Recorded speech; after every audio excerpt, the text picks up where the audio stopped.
Dear 2020, this is a dispatch from your future self.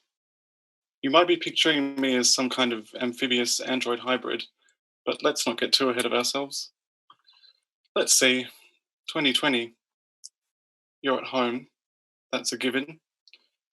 You're in your pajamas, another given. You're studying. The assignment is about Gothic fiction, about the sublime. The sublime is something that evokes a hybrid sense of awe, terror, inspiration, and wonder. It implies inconceivable vastness and infinity. You feel this is a very relevant topic for 2020. You think that the future is always sublime. You think the present fits that description pretty well too. Time is all a bit amorphous, particularly when you've been stuck at home this long. You feel incapacitated by some of these feelings, but you find a way to think and move into them. It's a specific form of bodily animation, a type of choreography for contemplating the future, grappling with that cocktail of terror and wonder. It's something done usually without realizing, but demands to be harnessed consciously.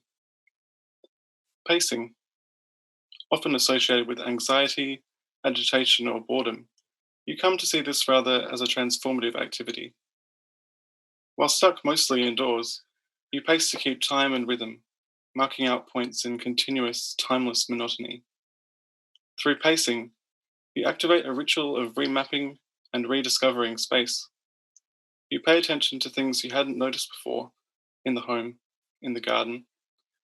You find limitless excitement and inspiration in this domestic sphere. You find, as you pace in the home, it becomes a grounding act, a rite of ground stomping on stomping ground.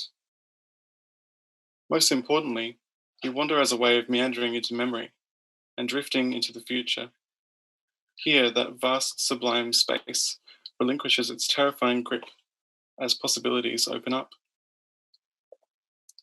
Your body moves and surrenders to momentum, your mind following suit. Orientating, discovering, processing, remembering, forecasting, considering what might be. Many things shift and change, but this is something you return to. Just time dedicated to daydreaming with intent.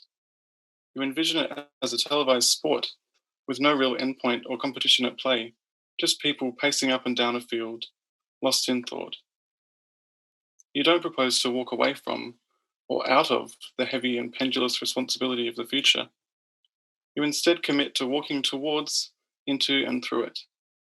When you are limited, restricted by time, space, health, circumstances that confine and atomize you, you return to pacing, where new ways of thinking and being might emerge. This might not seem to be a dispatch of great urgency, and maybe it's not. It's an invitation to trudge valiantly forward in the slow spirit of patience and consideration into the future, with love from 2050.